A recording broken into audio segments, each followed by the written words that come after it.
Hello, નમસ્કાર friend. ગયા લેક્ચરમાં આપણે રિંગ થિયરી શું છે, રિંગની ડેફિનેશન્સ કેવી રીતે ડિફાઇન થાય છે, રિંગમાં ઝીરો એલિમેન્ટ શું છે, યુનિટી એલિમેન્ટ શું છે, એના વિશે આપણે થોડો આઈડિયા મેળવ્યો હતો. સાથે સાથે આપણે અમુક થિયરમ્સ પણ જોયા હતા.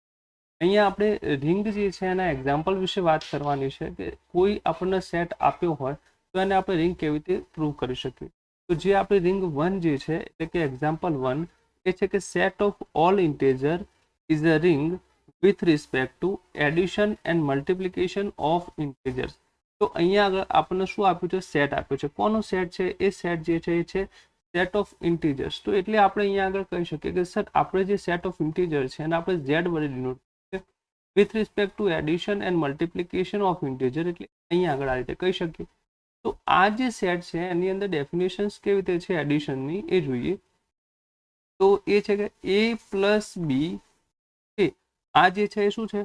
એડિશન્સની ડેફિનેશન છે. અને મલ્ટિપ્લિકેશન ઓફ ઇન્ટીજર છે for all a into B belong. હવે જુઓ અહીંયા આ એડિશન જે છે બાયનરી ફર્સ્ટ ઓપરેશન છે. સેકન્ડ આપણે લઈએ એ ડોટ બી કે જ્યાં આગળ for all a b belongs to Z. તો આ બેઝિક થઈ ગયું માહિતી, બેઝિક ઇન્ફોર્મેશન કે એક્ઝામ્પલમાં આપણને શું આપ્યું છે. હવે આપણે વાત કરીએ આ જે સેટ છે એને આપણે રિંગ કેવી રીતે પ્રૂવ કરીશું.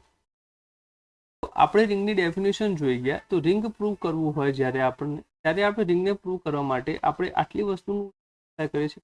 આર પ્લસ જે છે R plus is abelian group, આ વસ્તુ જોઈએ છે. સેકન્ડ વસ્તુ છે કે R dot is semi group. And જે થર્ડ જે છે એ છે કે left and right cancellation law, that is cancellation law. આ ત્રણ વસ્તુનું જ્યારે સેટિસ્ફેક્શન કરશે આપણું ત્યારે આપણે કહીશું કે જે ઝેડ જે છે આપણને આપેલું એ જે છે. તો સૌથી પહેલા આપણી પ્રોપર્ટી છે કે સર ઝેડ પ્લસ જે છે અબેલિયન ગ્રુપ છે કે નહીં આપણને વેરીફાઈ કરો. તો આપણે ગ્રુપ થિયરીમાં ભણી ગયા કે ઝેડ પ્લસ અબેલિયન ગ્રુપ છે, બટ ચલો અહીંયા વેરીફાઈ કરીએ. ઝેડ પ્લસ માટે આપણે તો ફર્સ્ટ જે છે આપણી પ્રોપર્ટી એમાં જે એડિશન્સની જે પ્રોપર્ટી આવે છે અહીંયા આર પ્લસ એબિલિયન ગ્રુપ જે છે આપણે એડિશન્સના રિસ્પેક્ટમાં કરીએ છીએ. તો આપણે એને A1 નામ આપીએ. A1 that is closure property. Closure property. આ જે આપણે પ્રૂવ કરવા જઈ રહ્યા છીએ અહીંયા આગળ આર પ્લસ અબેલિયન ગ્રુપ, તો એને બી લખી દઈએ કે R plus is abelian group. અબેલિયન ગ્રુપની જે પ્રોપર્ટી હોય એ આપણો સેટ જે છે એ ડિફાઇન કરશે. આર પ્લસ અબેલિયન ગ્રુપ આ આપણે પ્રૂવ કરવાનું છે, that is dot 1. Any sub property છે A1 that is closure property.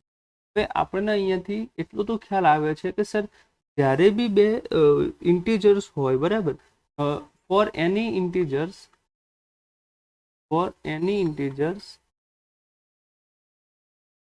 a and b, a plus b is always integers. બે ઇન્ટીજર્સ હોય એનો સમ જે હોય એ શું થાય? એ સમ જે છે એ આપણે કહી શકીએ કે સર ઇન્ટીજર્સ થશે, તો is always integers.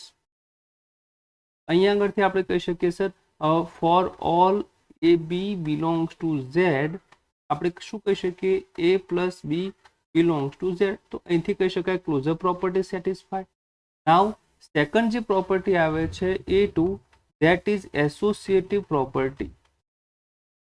Associative property. તો હવે એસોસિએટિવ પ્રોપર્ટી જોઈએ તો એક એક્ઝામ્પલના રીતે સમજીએ તો એડિશન અથવા સબસ્ટ્રેક્શન જે હોય એમાં એસોસિએટિવ પ્રોપર્ટી જે છે એનો એટલો બધો કહી શકાય એસોસિએટિવ પ્રોપર્ટી જે છે હોલ્ડ કરે છે. જેમ કે આપણે માનીએ કે ચલો A અને B કોઈ નંબર હોય તો A પ્લસ હું B કરું, બરાબર, પછી એમાં કોઈ હું C એડ કરું છું, તો આ જે છે ઇન્ટીજર્સ થવાનું છે. અને this is also equal to શું થશે? A plus B plus C. કારણ કે ABC જે છે એ બધા કેવા છે? ઇન્ટીજર્સ છે. એટલા માટે એસોસિએટિવ પ્રોપર્ટી જે છે એ ઇન્ટીજર્સમાં હોલ્ડ કરે છે. તમે કોઈ એક્ઝામ્પલથી પણ સમજી શકો. એ કોઈ વેલ્યુ લઈ લો, B અને C, આ ત્રણ કોઈ વેલ્યુ લઈએ તો એ આ પ્રોપર્ટીને હોલ્ડ કરે છે. તો એસોસિએટિવ પ્રોપર્ટી જે છે એ ઓલવેઝ ઇન્ટીજર્સ દ્વારા હોલ્ડ થતી હોય છે. હવે આપણે વાત કરીએ A3, અને એ જે છે ઇમ્પોર્ટન્ટ છે. એ જે છે existence of identity element. Existence of identity element. Additions જે હોય એના માટે આઇડેન્ટિટી એલિમેન્ટ શું થાય છે એ આપણને ખ્યાલ છે. એડિશન્સ હોય તો એના માટે આઈડેન્ટિટી એલિમેન્ટ થાય છે 0 અને 0 જે છે એ આપણું ઇન્ટીજર છે એટલે 0 બિલોંગ્સ ટુ z છે. તો અહીંયા આપણે કહી શકીએ કે four any a belongs to z there exists 0 belongs to z such that a plus 0 this is equal to 0 plus a and this is equal to a. તો આપણે કહી શકીએ કે આ જે આઈડેન્ટિટી એલિમેન્ટ જે છે એક્ઝિસ્ટ થાય છે તો આપણે એ આઈડેન્ટિટી એલિમેન્ટ જે છે એ થઈ ગયો આપણો 0. તો આઈડેન્ટિટી એલિમેન્ટ કયો થઈ ગયો છે અહીંયા આગળ 0. તો આ જે 0 જે છે નંબર છે એના આપણે ખાસ ધ્યાન રાખીશું બીકોઝ આપણે 0 એલિમેન્ટ વિશે પણ વાત કરી ગયા છીએ. એના વિશે પણ હું તમને લેટર ઓન એક્ઝામ્પલ થાય પછી ડિસ્કશન કરીએ 0 એલિમેન્ટ અને યુનિટી એલિમેન્ટ માટે. બટ અત્યારે એક્ઝિસ્ટન્સ આઈડેન્ટિટી એલિમેન્ટ છે 0. નાઉ હવે આપણે ફોર્થ કન્ડિશન પર જઈએ. Existence of inverse element. So here is A4 જે છે એ છે આપણા પાસે એક્ઝિસ્ટન્સ ઓફ ઇન્વર્સ એલિમેન્ટ. તો હવે ઇન્વર્સ એલિમેન્ટ જે છે એના એક્ઝિસ્ટન્સ વિશે કેવી રીતે વાત કરી શકીએ. આપણે ઇન્ટીજર્સ જે છે એમાં પ્લસ માઇનસ અને 0 આ જે છે એ ટાઈપ્સના નંબર હોતા હોય છે. તો આપણે લઈ લઈએ કે four any a belongs to z minus a belongs to z, બરાબર. અથવા તો કહી શકીએ four any a belongs to z there exists minus a belongs to z such that a plus minus a this is equal to minus a plus a is equal to 0. તો existence of inverse element જે છે એ આપણે આ રીતે આની ચર્ચા કરીશું. તો આ ચાર પ્રોપર્ટી જે છે એ ગ્રુપ માટે છે બટ આપણે જે પ્રૂવ કરવાનું છે એ શું પ્રૂવ કરવાનું છે કે r plus that is z plus is abelian group. આપણે સેટ ઓફ ઇન્ટીજર્સની વાત કરી રહ્યા છીએ. તો હવે આપણે ફિફ્થ પ્રોપર્ટી ધેટ ઇઝ એડિશનમાં છે એડિટિવ પ્રોપર્ટી છે એટલે આપણે અહીંયા આગળ A5 કહીએ છીએ અને એ પ્રોપર્ટી છે કે ભાઈ કોમ્યુટેટિવ પ્રોપર્ટી. તો કોમ્યુટેટિવ પ્રોપર્ટી ભાઈ સમેશન્સ જ્યારે કરતા હોઈએ આપણે બે ઇન્ટેજર્સનું તો એ ઇન્ટેજર્સ જે છે એ ઓલરેડી આપણને ખ્યાલ છે કે 1 + 5 કરીએ કે 5 + 1 કરીએ, -1 + 5 કરીએ કે 5 + -1 કરીએ તો આન્સર જે છે એ સેમ આવે છે. એટલે આપણે કહી શકીએ કે four all a b belongs to z a plus b this is equal to b plus a. એટલે કોમ્યુટેટિવ જે છે પ્રોપર્ટી હોલ્ડ થાય છે. તો અહીંયા આગળ આપણે જે આ 5 પ્રોપર્ટી કરી છે એના પરથી આપણે કહી શકીએ કે જે z પ્લસ જે છે અબેલિયન ગ્રુપ છે.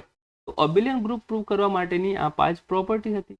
હવે સેકન્ડ જે છે એ આપણે પ્રૂવ કરવાનું હતું r dot is a multiplication. Okay, તો અહીંયા આગળ હવે આપણે સેકન્ડ જે છે એના માટે વાત કરીશું. સેકન્ડ ડોટ એ હતું કે r dot is semi group. તો હવે r ડોટ જે છે એ આપણા માટે શું છે z ડોટ છે. હવે સેમી ગ્રુપ પ્રૂવ કરવા માટે આપણે ઓલરેડી ડિસ્કસ કરી ગયા કે એના માટે બે કન્ડિશનો હોય છે. એમાં આપણે પ્રથમ કન્ડિશન લઈએ m1. ચલો m1 જે છે આપણી પાસે જે કન્ડિશન છે એ છે મલ્ટિપ્લિકેશનમાં ક્લોઝર પ્રોપર્ટી, બરાબર. સેમી ગ્રુપ કોને કહેવાય?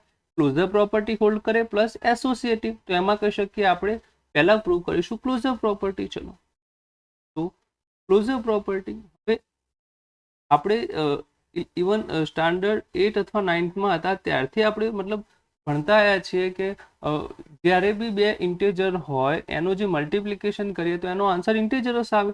તો અહીંથી આપણે ઇઝીલી કહી શકીએ આપણને દેખાય છે આ એક્ઝામ્પલ ઇઝી છે. a b belongs to z a into b is also belongs to z. તો આપણે શું કહી શકીએ અહીંયા આગળ કે સર મલ્ટિપ્લિકેશનમાં ક્લોઝર પ્રોપર્ટી જે છે એ સેટિસ્ફાય થાય છે. હવે નેક્સ્ટ પ્રોપર્ટી છે મલ્ટિપ્લિકેશનમાં એસોસિએટિવ પ્રોપર્ટી. તો ચલો એસોસિએટિવની વાત કરીએ. So that is m2 that is associative property. ભાઈ ઇન્ટીજર્સ જે છે એ એડિશન્સ અને મલ્ટિપ્લિકેશન જે છે બંનેમાં એસોસિએટિવ પ્રોપર્ટી હોલ્ડ કરે છે. કેવી રીતે? સપોઝ કે હું બે ઇન્ટીજર્સનું મલ્ટિપ્લિકેશન કરું છું a ઇન્ટુ b, એનો જે રિઝલ્ટન્ટ આન્સર આવે છે એને હું c વડે મલ્ટીપ્લાય તો મને આન્સર સેમ મળશે. જેમ કે આપણે લઈ લઈએ 2 × 3 અને એ જે આન્સર આવે છે એનું 6 થાય અને 6 ને હું મલ્ટીપ્લાય કરું છું 5 વડે તો આનો આન્સર થઈ ગયો 13, બરાબર. હવે હું આનાથી ઉલટું કરું છું. હું પહેલા 3 × 5 કરું છું અને એ જે છે એનો આન્સર આવે છે 15 અને એના પછી હું 2 વડે મલ્ટીપ્લાય કરું તો પણ આન્સર 13. તો અહીંયા તમે કહી શકો કે સર 2 × 3 જે છે એનો પહેલા ગ્રુપ બનાવો, એનો આન્સર આપો, પછી 5 નું તમે મલ્ટિપ્લિકેશન કરો. સેકન્ડ ઓપ્શન છે કે 3 × 5 કરો અને એના પછી 2 વડે મલ્ટીપ્લાય. આ બંને જે છે એ પ્રોપર્ટી સેમ છે. દેટ ઇઝ એસોસિએટિવ પ્રોપર્ટી જે છે એ મલ્ટિપ્લિકેશનમાં ઇન્ટેજર્સ નંબર માટે હોલ્ડ કરે છે. તો for all ABC belongs to integer set of integer z, associative property hold. તો અહીંયા સુધી કહી શકીએ આપણે કે સર જે સેમી ગ્રુપ સુધીની જે કન્ડિશન છે ત્યાં સુધી આપણને કોઈ પ્રોબ્લેમ થયો નથી. બરાબર. આ બહુ બેઝિક એક્ઝામ્પલ છે. એક્સ્ટ્રા જે એક્ઝામ્પલ હોય છે જે થોડા ટફ કહી શકાય, એ એક્ઝામ્પલ્સને અન્ડરસ્ટેન્ડ કરવામાં આ ટાઈપની જે એક્સરસાઇઝ કરી હોય આપણે એ વધારે આપણને યુઝફુલ થશે, ઉપયોગી થશે. ચલો, તો હવે હું વાત કરું છું થર્ડ જે છે એ એમાં આપણે જોડે આવે છે કેન્સલેશન લો. તો કેન્સલેશન લો હોય તો એમાં આપણી પાસે બે લો છે. એમાં ફર્સ્ટ જે છે that is the left cancellation law. Left cancellation law, cancellation law નહીં આવે, ડિસ્ટ્રીબ્યુટિવ લો આવે છે. બરાબર, ડિસ્ટ્રીબ્યુટિવ છે લેફ્ટ ડિસ્ટ્રીબ્યુટિવ લો. લેફ્ટ ડિસ્ટ્રીબ્યુટિવ લો અને સેકન્ડ આવે છે રાઈટ ડિસ્ટ્રીબ્યુટિવ. આ બંને જે છે ડિસ્ટ્રીબ્યુટિવ લોના આપણે જોઈશું. તો ફર્સ્ટ જે છે કે ડિસ્ટ્રીબ્યુટિવ લો જે છે એ કેવી રીતે થાય. માનો કે આપણી જોડે ABC 3 ઇન્ટીજર છે, તો ABC બિલોંગ્સ ટુ Z છે. હવે આપણે A × B + C કરીએ તો આ જે છે B + C નો તમે સમ કરો અને પછી મલ્ટિપ્લિકેશન કરો તો પણ આન્સર સેમ આવે. સપોઝ કે હું અહીંયા 2 લઈ લઉં, અહીંયા લઈ લેવું 3 અને અહીંયા થઈ ગયા 5. તો હવે આનો તમે બે રીતે આન્સર આપી શકો. કાં તો સર 3 + 5 કરી, આનો આ રીતે પણ કહી શકાય. 3 + 5 8 થાય, તો 2 × 8 એ 16 થઈ ગયા.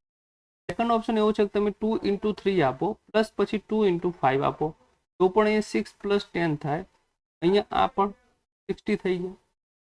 તો અહીંથી કહી શકીએ કે A.B + C જે છે એ આપણે આ જે પ્રોપર્ટી છે A.B ને અહીંયા આગળ આપણી જોડે A.C આ પ્રોપર્ટીને શું કરે છે, હોલ્ડ કરે છે. હવે આપણે વાત કરીએ રાઈટ ડિસ્ટ્રીબ્યુટિવ લો વિશે. તો રાઈટ ડિસ્ટ્રીબ્યુટિવ લો જે છે એ કેવી રીતે છે. તો લેફ્ટ ડિસ્ટ્રીબ્યુટિવ લો હોલ્ડ, લેફ્ટ લો હોલ્ડ. તો હવે આપણે વાત કરીએ રાઈટ ડિસ્ટ્રીબ્યુટિવ લો વિશે. હવે વાત કરીએ આપણે રાઈટ ડિસ્ટ્રીબ્યુટિવ લો માટે. તો એ જે રાઈટ ડિસ્ટ્રીબ્યુટિવ લો જે છે એ આ રીતે છે B + C ડોટ A. હવે આ જે છે તમે ઇન્ટીજર્સ માટે વિચારી શકો. આમાં તો કંઈ એટલું મોટું હાર્ડ રોકેટ સાયન્સ છે નહીં કે જેમ આપણે એક્ઝામ્પલ લીધો 2 + 3 × 5. આમાં જે છે એમાં પણ તમે બે રીતે કહી શકો. એક વે છે કે સર 8 × 5 કરી તો આપણને 14 મળે છે, અને સેકન્ડ વે છે કે સર 2 × 5 કરી પ્લસ 3 + 2 એટલે અહીંયા આગળ થઈ જશે 5. તો 5 × 5 = 25 થાય. 2 × 5 અને 3 × 5 કરી તો 5 × 2 = 10 પ્લસ 3 × 5 that is 15. તો આ પણ આપણને 25 મળે છે. એટલે અહીંયા આગળ આપણે કહી શકીએ સર આ B × A પ્લસ તમે કહી શકો C × A. આ જે છે શું કહી શકાય, રાઈટ ડિસ્ટ્રીબ્યુટિવ લો. રાઈટ ડિસ્ટ્રીબ્યુટિવ, બરાબર.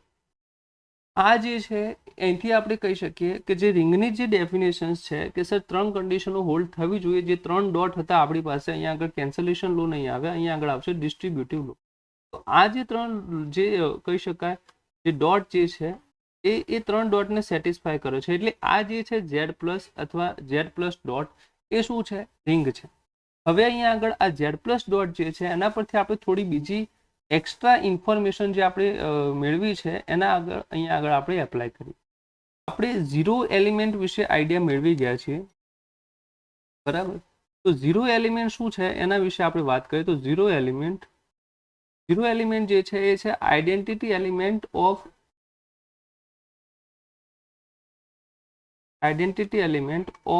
R+. તો હવે R+ જે છે એનો આઈડેન્ટિટી એલિમેન્ટ અહીંયા આગળ જે આપણી પાસે R+ જે છે એ Z+ છે. તો અહીંયા આગળ આપણે કહી શકીએ કે આઈડેન્ટિટી એલિમેન્ટ ઓફ Z+, અને જે Z+ જે છે એનો આઈડેન્ટિટી એલિમેન્ટ આપણે અહીંયા જોવા જઈએ તો એ જે છે 0. કે એક્ઝિસ્ટન્સ ઓફ આઈડેન્ટિટી જે છે ઇન્ટીજર્સ માટે આઈડેન્ટિટી એલિમેન્ટ શું થાય? 0 થાય. તો અહીંથી કહી શકીએ કે સર 0 એલિમેન્ટ જે છે થઈ જશે આપણું 0.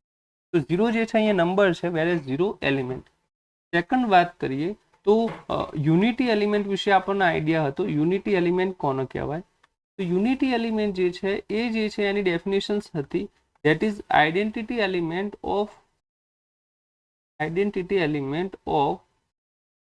Z ડોટ અથવા જે આર હોય રિંગ, તો એનું સેકન્ડ ઓપરેશન સાથેનું જે આઈડેન્ટિટી હોય એને આપણે કહીએ છીએ યુનિટી એલિમેન્ટ.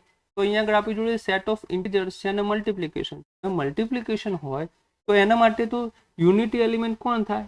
યસ, 1 થાય. બરાબર. તો યુનિટી એલિમેન્ટ શું થઈ જશે અહીંયા આગળ? 1. તો કોઈ પણ રિંગ હોય એમાંથી આપણને એટલીસ્ટ આટલો આઈડિયા તો હોવો જોઈએ. હવે તમે જુઓ, અબેલિયન ગ્રુપ જે છે એ આપણને ખ્યાલ છે કે સર રિંગ પાસે ઓલવેઝ 0 એલિમેન્ટ હોય. કેમ હોય? કારણ કે એની પાસે અબેલિયન ગ્રુપ છે તો એ જે છે આ 0 એલિમેન્ટને ઓલવેઝ ધરાવતું હશે. બરાબર. બટ યુનિટી એલિમેન્ટ જે છે એ સેકન્ડ ઓપરેશન પર ડિપેન્ડ છે અને આપણે ગ્રુપમાં જે ગ્રુપની જે ડેફિનેશન્સ છે એમાં બે જ ડેફિનેશન્સ વિશે આપણે આઈડિયા છે જ્યારે આપણે આર ડોટની વાત કરતા હોઈએ. બરાબર. ક્લોઝર પ્રોપર્ટી અને એસોસિએટિવ પ્રોપર્ટી. તો યુનિટી એલિમેન્ટ જે છે એના વિશે આપણે એવું કહી શકીએ કે may be exist or may not. May be exist or may not. તો યુનિટી એલિમેન્ટ જે છે એ એક્ઝિસ્ટ થાય પણ ખરા અને ના પણ થાય. વેર એઝ 0 એલિમેન્ટ જે છે એ છે ઓલવેઝ એક્ઝિસ્ટ. તો એ જે છે એ શું થઈ જશે? Always exist. તો આ જે છે નાની નાની વાતો જે છે આપણને ખ્યાલ હોવી જોઈએ. નાના આ સિમ્પલ એક્ઝામ્પલ છે બટ આનાથી તમને વધારે ફીલ આવશે રિંગ થિયરીમાં. મોટા જે એક્ઝામ્પલ જે છે તમે આ નાના નાના એક્ઝામ્પલ કર્યા હોય તો જ આપણે કરી શકીએ. બરાબર. આના વિશે આપણે એક કમ્યુટેટિવ રિંગ વિશે પણ આઈડિયા મેળવી લીધું હતું. તો રિંગ કમ્યુટેટિવ રિંગ જે છે એના માટે કમ્યુટેટિવ રિંગ કે જુઓ હવે અહીંયા આગળ કમ્યુટેટિવ રિંગ જે છે એ શું છે? તો કમ્યુટેટિવ રિંગ માટે આપણને ખ્યાલ હતી એની ડેફિનેશન્સ કે four all A belongs to ring A into B second જે ઓપરેશન હોય એના રિસ્પેક્ટમાં એસોસિએટ અથવા કમ્યુટેટિવ પ્રોપર્ટી જે છે એ હોલ્ડ થવી જોઈએ. ત્યારે જે છે આપણે કહીએ છીએ રિંગ જે છે એ શું છે? કમ્યુટેટિવ છે. તો હવે આપણે વાત કરીએ કે કોઈ પણ તમે બે ઇન્ટેજર્સ લઈ લો, એ બી બિલોંગ્સ ટુ ઝેડ, એ બંનેનું મલ્ટિપ્લિકેશન કરો, એ ઇન્ટુ બી કરો કે પછી બી ઇન્ટુ એ કરો, આપણને જે રિઝલ્ટન આન્સર છે એ કેવો આવે છે? સેમ આવે છે. સપોઝ હું 2 into 3 કરું કે પછી 3 into 2 કરું, એ બંને આન્સર જે છે કેવા આવે છે? સેમ આવે છે. તો અહીંયા સુધી આપણે વિચારીએ તો સર આપણે આ જે છે એના પરથી આટલી વસ્તુ વિશે વાત કરી કે ઝેડ પ્લસ ડોટ જે છે એ પહેલા તો રિંગ છે. ઓકે. એમાં યુનિટી એલિમેન્ટ છે અને આ જે છે એ કમ્યુટેટિવ પ્રોપર્ટી હોલ્ડ કરે છે. એટલે આપણે કહીશું કે કમ્યુટેટિવ પ્રોપર્ટી હોલ્ડ કરે છે. બરાબર. With respect to multiplication. તો કેમ? કારણ કે એડિશન જે છે એમાં પણ હોય છે. આ 3 પ્રોપર્ટી હોલ્ડ કરે છે એટલા માટે આપણે કહી શકીએ કે ઝેડ પ્લસ ડોટ જે છે એ છે કમ્યુટેટિવ રિંગ વિથ યુનિટી. તો અહીંયા સુધી જે છે એ આપણને કોઈ પણ રિંગ માટે આટલું એનાલિસિસ આપણે કરતા હોવા જોઈએ. કોઈ પણ રિંગ હોય એના માટે આપણને આટલું એનાલિસિસ કરતા હોવા જોઈએ. ઓકે. તો આવા જ એક્ઝામ્પલ જે છે આપણે હું બીજો પણ તમારી સામે લઈને આવીશ અને એમાં થોડું લેવલ અપ હશે જેથી તમને અહીંયા બેઝિક એક્ઝામ્પલ છે. નેક્સ્ટ એક્ઝામ્પલમાં મળીએ. Take care.